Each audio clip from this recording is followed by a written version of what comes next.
if it is too, it's too painful, or if it's too, the body is too old to do, then you do mentally. The same way. Or you can just go like this, and mentally you visualize white light coming here, purifying body, red light coming here, purifying speech, blue light coming here, purifying the mind, and having the hands just like that. Yeah?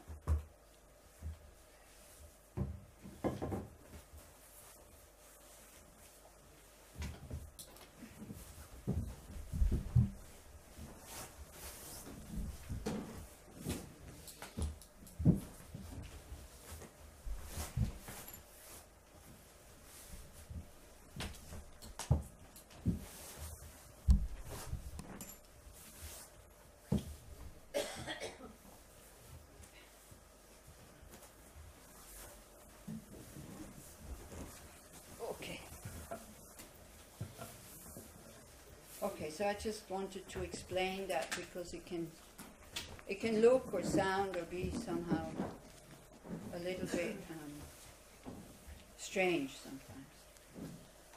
If there's other things that you find strange, then please say so, and then maybe we can start to explain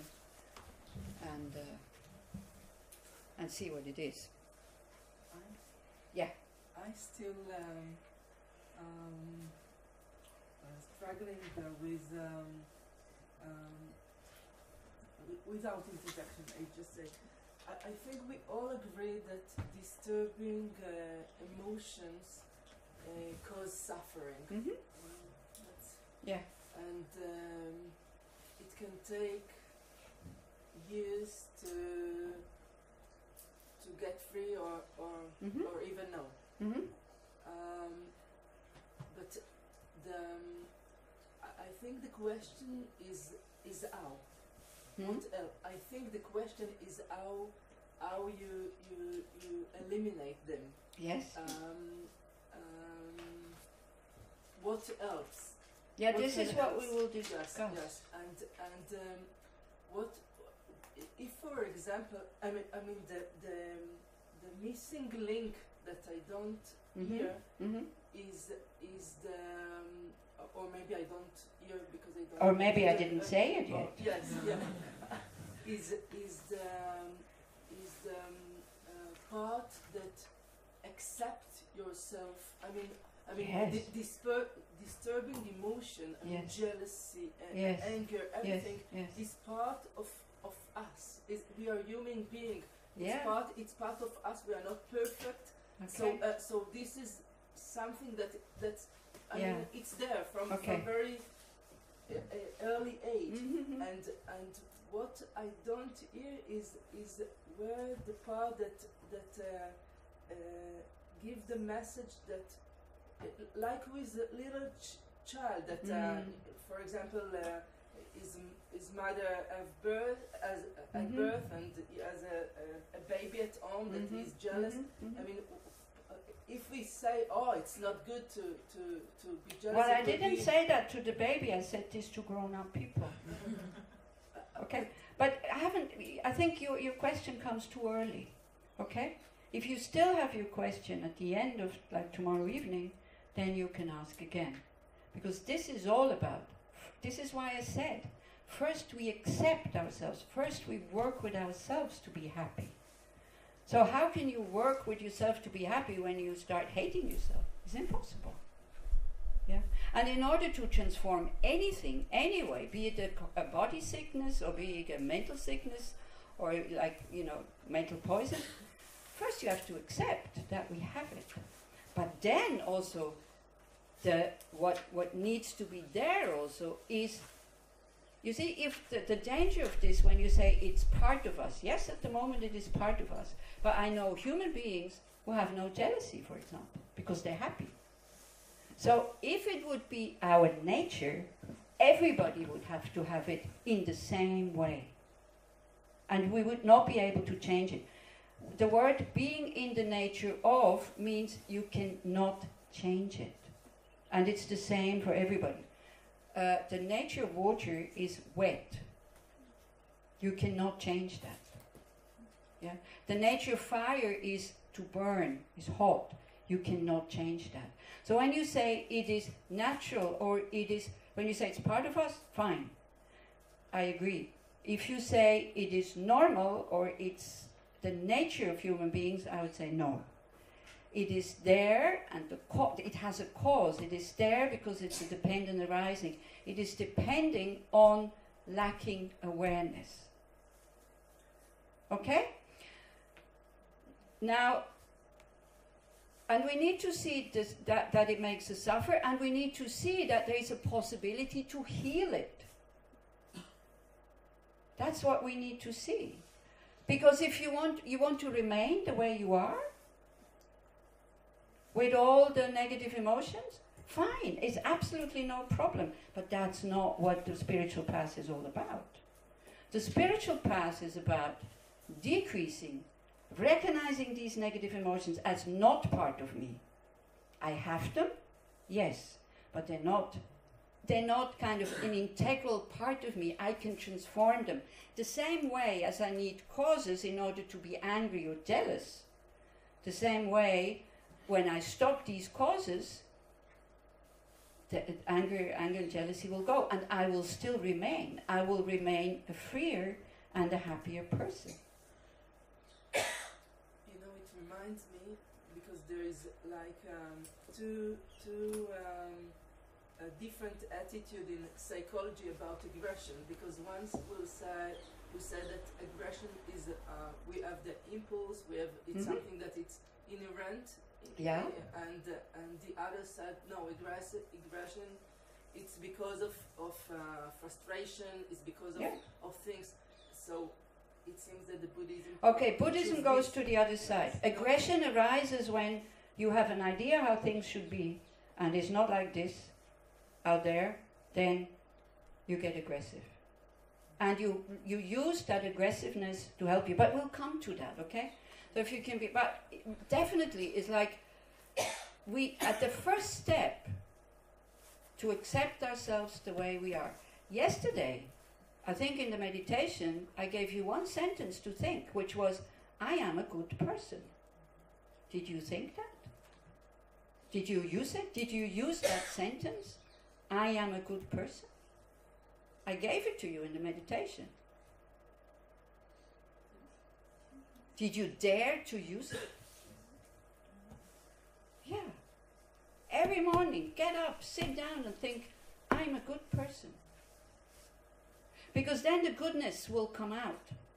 Whereas if we start, if we constantly judge ourselves and say, no good, and this mistake, and that mistake, and that mistake, then the goodness cannot come out. Yeah. So this is why I also said yesterday, I think in the motivation that we made, be gentle with yourself. I think you didn't hear what I said yesterday. Or was it only you who didn't hear it? Be gentle with yourself. And whatever we say about negative emotions here, see it as a theory first. Do not take it personally if you have not applied these methods yet. Don't even apply them. Just see them as, you're given a certain tool and the tool is being explained to you. And then when you feel ready to apply it, you apply it. Nobody says in Buddhism, you have to, you must. Nobody. You decide when you feel ready that you want to apply these methods. That's it. But it might sound, because we carry with us, me from Christianity, although my parents were not religious, so I don't know so much about Christianity. But somehow we carry with us this view, being aggressive is bad, being this is bad, therefore you're not worthy to be loved.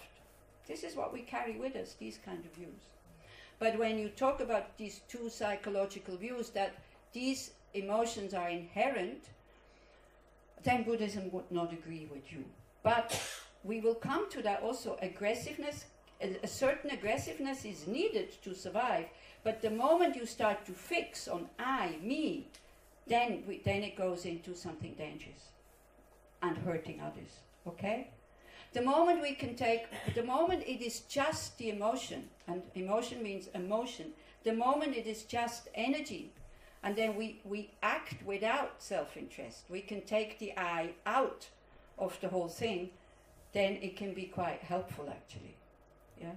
But the problem is we are so fixated on this I that whatever jealousy, desire, aggression and all this, we go over the top and it creates a lot of suffering. This is the thing. But you cannot say, okay, I don't want this anymore and then it goes. You have to apply antidotes, which are direct antidotes. And we'll talk about this, okay? I will try to give you some tools how to deal with these things. So 4 tools that you will get this weekend is what is called the 4 immeasurables.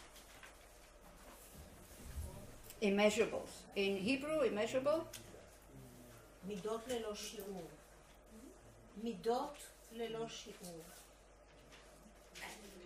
Unlimited. Unlimited. So already, you know, here one starts with a very, very, very high goal, like immeasurable. Why? Because we want to include all beings in giving them or like reacting towards them with love, with compassion, with sympathetic joy, and with equanimity. So this is very, very, very high. To think, to have, in general, one takes a mother's love. You have, as a mother, you have naturally love for your child, if you are in the right state. Some mothers, unfortunately, don't have it, but luckily they're quite rare, okay? So, love is the wish for somebody to be happy. Or, if you want to look at the other side, an absence for being happy when somebody is unhappy. Can you follow me? No. Okay. If somebody that you don't like so much, somebody that has harmed you, when you see that maybe they failed their exam,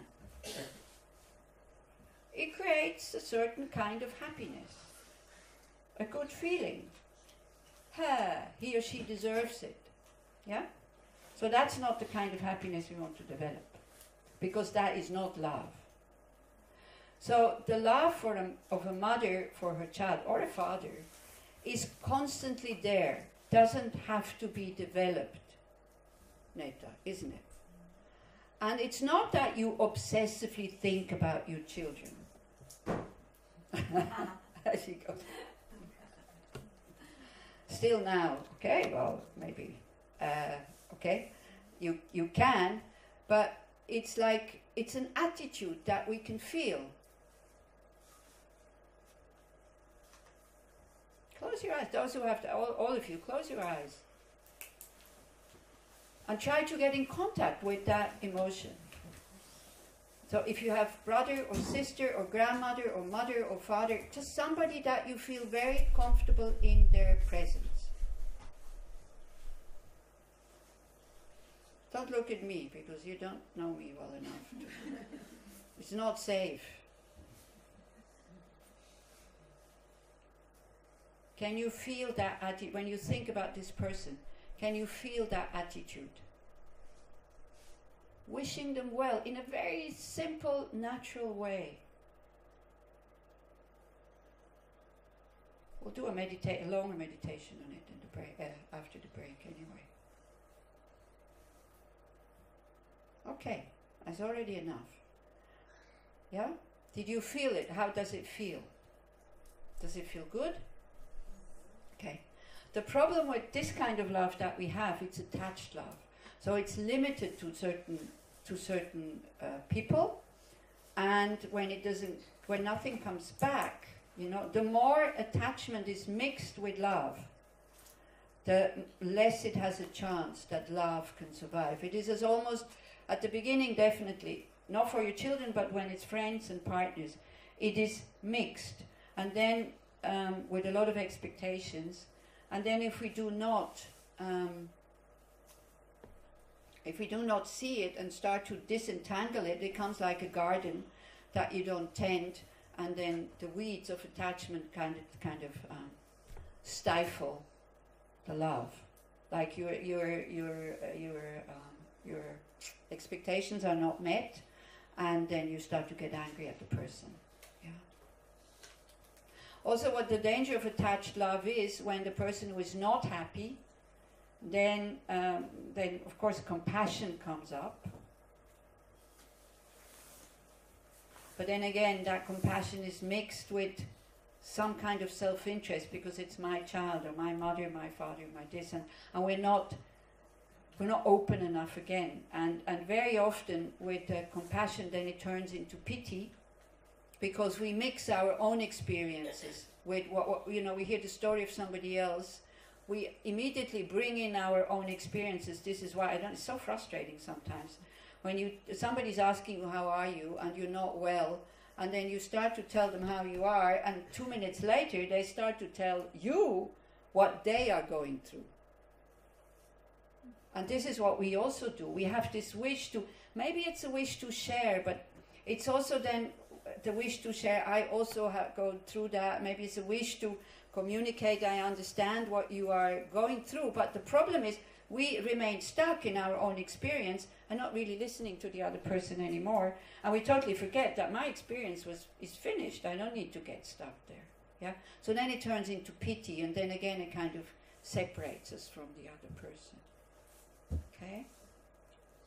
So this is when it is attached compassion. Yeah. But again, don't throw both out of the window. Don't work. Then if I have only attached love, so therefore I stop loving others. Don't go like this. Yeah. But start to see how the attachment kind of creates the filter of expectations. Yeah. With joy, the same thing. Joy, being able to be joyful when the person that you love is well, is such a wonderful attitude. We don't need to do anything. We're just happy. Yeah? But again, it's very, very limited. Yeah? So we can expand it. This is why, immeasurable, unlimited, we expand it to all sentient beings. So that includes us. You see, when we say, may all beings have happiness and the causes of happiness, that includes me, because all beings. And we actually start with ourselves. Like that. Then at the end, like the fourth one, is equanimity. This is when we have started to work with love and to open our heart quite a bit, and with our compassion, not this nervous compassion that can't bear the suffering, not that one, but the compassion that knows that suffering has causes, so therefore if the causes are not stopped, the suffering will continue. That is quite a peaceful compassion, because it's a compassion that knows that this suffering can be stopped. Yeah? By eliminating the causes. So this is what the Buddhist path is all about, recognizing the causes. So then it becomes a more like expansive compassion. So then also we have compassion not just for the victims, but also for the aggressors, because you have this very broad view of past and future lives. So whoever is aggressive today will be a victim somewhere down the line in the future. So we're able to include both in our compassion, and then we try to do something about the situation in a much more skillful way than just to help the victim and kind of get aggressive and punish the aggressor. So then this joy when people are well, it's such a beautiful attitude. So if we can, whoever you see who is well, you can rejoice. You then will have quite a happy life. It's a good antidote also to jealousy. But equanimity, that's the most difficult step. So some practices take equanimity at the beginning. But when the heart is very closed, and when there's a lot of attached love and attached compassion, it's very difficult to create equanimity. Whereas if it comes at the end, when you have, worked with love and compassion before, you have a better chance to kind of create some equanimity there. Okay, we'll talk about all four, what they are and what they are not. Before we go into the break, I'm just reading this very short sutra that talks about these four immeasurables. So here it talks about loving kindness, not just about love, but in general it's love, compassion, joy, and equanimity. Maybe, I don't know, maybe we need that board that Glenn had, or this, it's pretty simple to write it down, isn't it? After the break? I'm not so used to work with these things. I think people, if they want to make notes, it's okay. Okay, again, to repeat, these 4 attitudes that one tries to develop is love, a wish for somebody to be happy, or for all beings at the end. That's the definition of it. Compassion,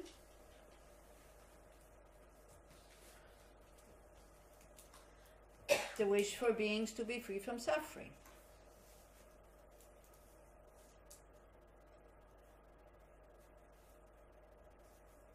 Joy, sympathetic joy, to be able to rejoice with the happiness of all others, to be able to rejoice with the happiness of all others, having joy when somebody else is happy.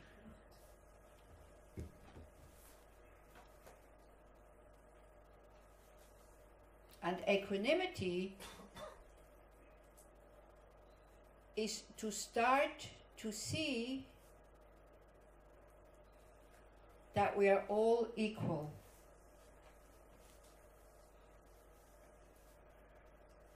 In terms of wanting happiness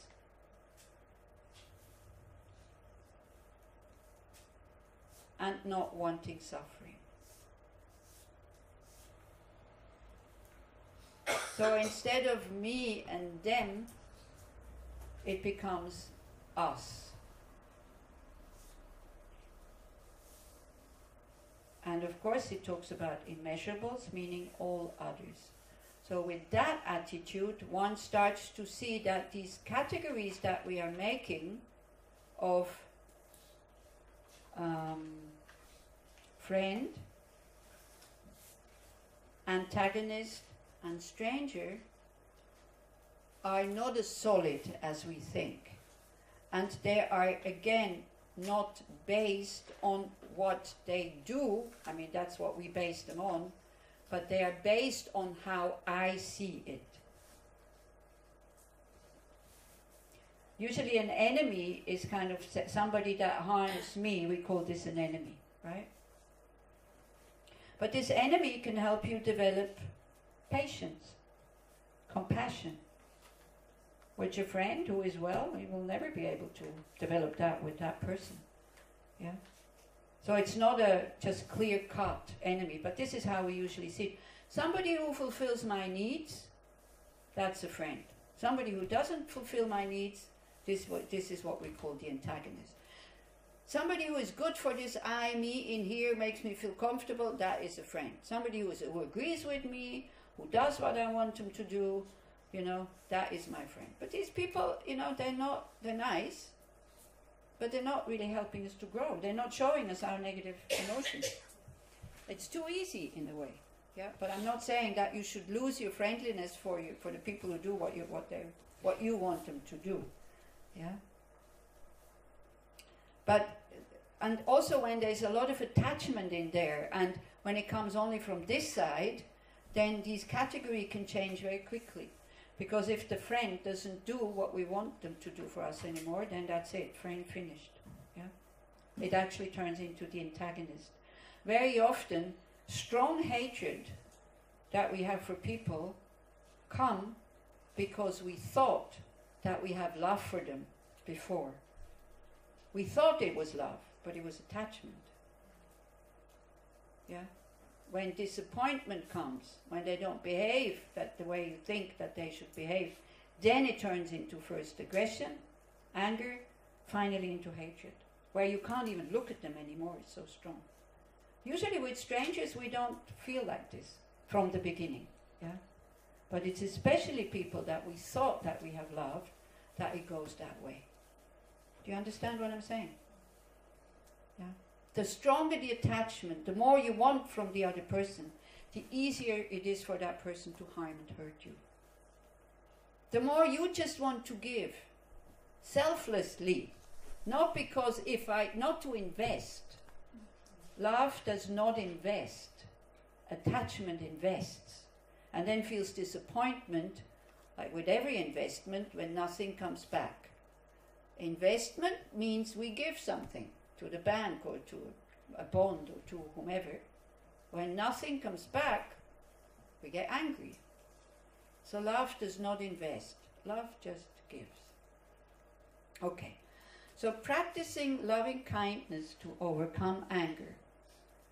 Loving kindness has the capacity to bring happiness to others without demanding anything in return. We practice compassion to overcome cruelty. Compassion has the capacity to remove the suffering of others without expecting anything in return. Practice sympathetic joy to overcome hatred. Sympathetic joy arises when one rejoices over the happiness of others and wishes others well-being and success. Practice non-attachment or practice equanimity to overcome prejudice.